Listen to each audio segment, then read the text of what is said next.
Hey guys, welcome back. Quick video. I can't stay at this angle very long because I'm actually holding a light on my face, because if I take it off, I'm just look like a shadow.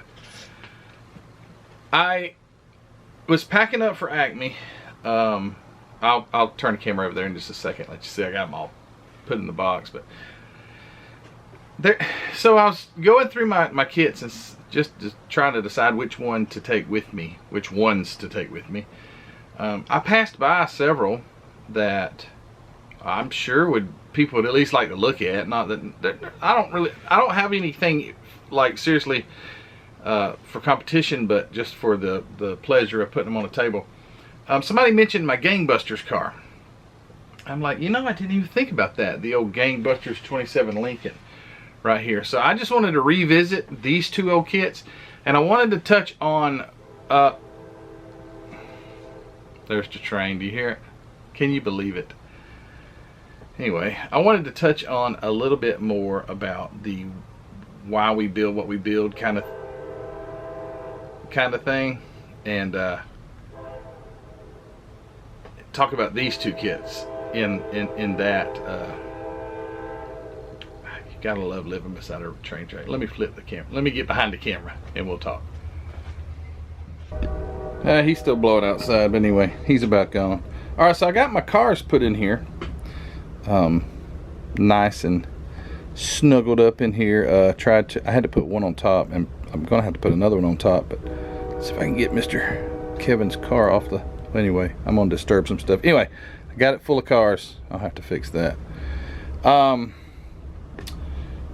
Heather's Jeep is going. Anyway, yeah. So, why are you doing this video, Matthew? Let me pull this up a little. Because looking at these old cars, the 48 Ford and the 27 Lincoln, it just got me thinking. Oh, that almost rhymed. Looking at the Lincoln got me thinking. It's like what, and I don't want to just ramble on. This is not the purpose of this video, but I did want to mention it. So I've seen a lot of people put out those why you do what you do, why you build what you build. I really didn't do that as a response for everyone to do videos, but it worked out just perfect, and I was glad to hear everyone's opinion on there. And everyone has their own opinion, and they're right to it. And it was good. A lot of people shared why they build what they build, and I am a guy that I love nostalgic things. If it's me as a child, I love my childhood things that just very nostalgic. I like old things that were before my time. For instance, I like looking at these old hot rod magazines from yonder year, November 1962 here, and we've looked at this one, but just looking through what is so attractive to me about times past, especially back in the 60s, late 50s, early 60s, is technology was not so over the top that still a guy could do something like this in his garage. Now, if it's top fuel, I mean, there's, number one, it's millions of dollars probably to have a car. Now, I'm not getting off on how much drag cars cost and everything, but it's very, the nostalgia to me is that they could do so much with so little. Just the drag cars, on and on and on. I guarantee you the majority of these were built in just someone's garage. And that is cool to me, because technology did not keep them bound to huge amounts of money and crews of people. Alright, what's that got to do with these cars here? Because I'm a guy that likes to wander back into the times before me. I'll also, on YouTube, I find great pleasure in watching these. Someone has videos on YouTube of, it'll be just a car driving through town. Most of the time it's over in Southern California, but it'll be a car driving through town in the 50s or in the 40s, and you just and they've got it so clear now that you can see everything, and it's just, you see the buildings, you see the signs, you see the people, you see the cars, and it's just, it makes me personally, I would love to go experience that. I can't do it. That time's gone. I look at these books, it takes me to a place where I would like to be, but I can't go there really, but I only in my mind by looking at these things like that ad right there, you know, get you Hot Rod Magazine, you know, via airmail, things like that. It's just really cool. Brings me to these two cars. Both of these are from the 60s.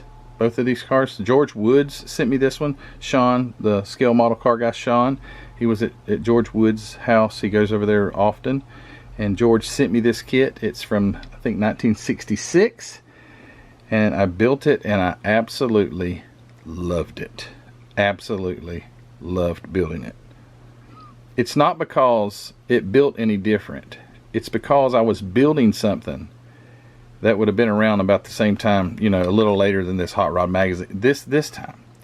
So the guys, the men, the kids that were building, I got to experience something. And I know I've mentioned this numerous times, but this is really my most favorite ones to build, are the ones that it's taking me back into a place where I couldn't go otherwise. But I can take that styrene. Thank you so much, George, for that. It was an amazing thing for you to do, and I appreciate it.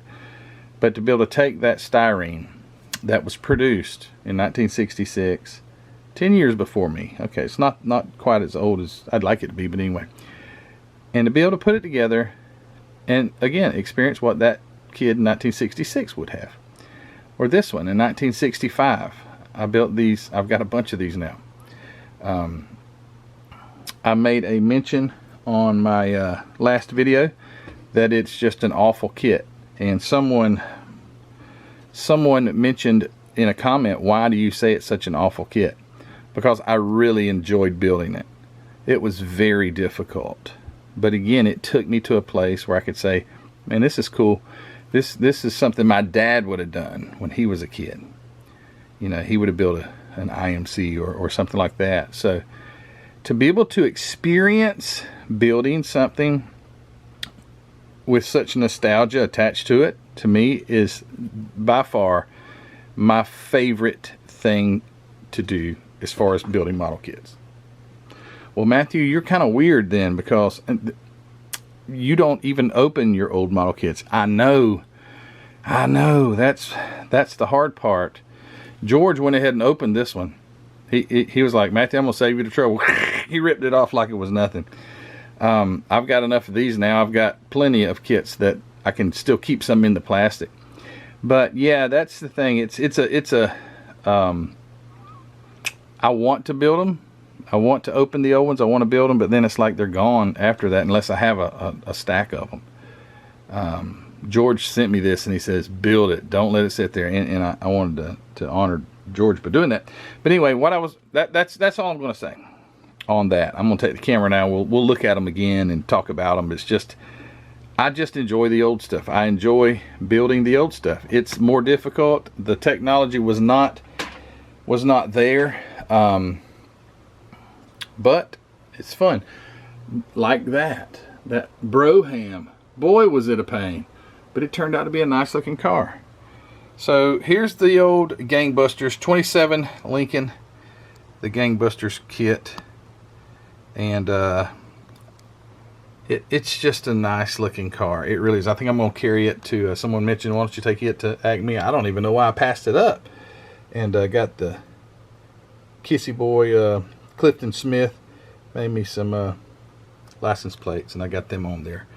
But it was just an absolute pleasure to build this thing. It was kind of difficult in some places, but what kit's not? Got to experience what it was like to build a car that was made in '66, and the same thing here. This turned out to be an absolute beautiful car, although it was a true nightmare of a headache. Okay, not a nightmare. I wanted to build it, but it had its issues. But you know what? work through those things, you can have a model kit that turns out to be beautiful. And it was a pain to build. Would I build it again? I think I am going to build it again. I want another one. It really does me good to do these. There's the engine in there. I think I'm when I take this to Acme, I'm going to display it with the hood on. I mean, it's got a flat head. There's nothing special under the hood. I think it looks better. And I was actually thinking, and I hope the people at Acme don't throw me out for it, but I was thinking about displaying it not in front of the box. Well, if I can, I'll put it in front of the box, but I don't want to take up too much space. But I was thinking about possibly just display it on the box, like so. So everybody can see that. They won't pass by and say, oh, it's a Revell, well, you know, 48 Ford or something. They'll actually get to see that that's an IMC kit. I won't take the box for the gangbusters because the box is quite large. But yeah, just really enjoy. I know the color's off on my camera. My setting is changed or something on the color, so it's a little gold. But anyway, guys, thanks for watching. Going to have a lot of fun this weekend at Acme. So the tentative plans, take these glasses off and talk to you for a second, looking at you. The tentative plans for me and my family, at least, is to head up on Friday. Wow, that's bright. Let me tone that down. Oh, wrong way. No wonder. Okay, there we go. There we go. Get away from this dang light. Okay, tentative plans for me. We're going to leave sometime Friday morning. Head up to Smyrna. It's north of Atlanta. We are staying with Heather's cousin. Thank you, Ben, for letting us stay at your house. And we're going to go up there, take our stuff. I don't know exactly what time people start to gather at the host hotel to like meet and greet and talk and have a good time and film and make great videos. But that's probably going to start I would say probably around 5 or something like that. Pre-registration. So I'll be there if nothing goes wrong. Hopefully around 5 o'clock. Spend some time with everybody. And we're going to go out and eat with some friends. Then see you on Saturday at Acme. I'm doing the early bird. Heather and the girls won't be doing the early bird. I'll be taking everything in. I'll get dropped off and do the early bird. So be looking for me in the line, because and if you only have 2 or 3 models, maybe you can help me set up this whole box full of model cars I've got here to set up. But it's going to be fun. Can't wait to see you guys that are going to be there. And for you that can't make it, hopefully I'll be able to film a lot so you can see what and all went on there. So with all that said, I'm done. Just wanted to show you the 2 old girls over there that bring back, they don't bring back memories for me. I don't have those memories, but again, it takes me back to a place, or it takes me to a place that otherwise I couldn't go. So I gotta try to break my fear of opening old kits and building them. Yeah, that's what I gotta do. Yeah, Matthew, that's what we've been telling you. I know. It's a process. It's like an AA. I need a 12-step program to get me to open up an old kit. And like, I'm not even gonna look. I might open one on camera. Anyway, guys, hey, we will see you Saturday, hopefully Friday, maybe. If not, see you later on the next video. All right, guys, take care. See ya. Bye.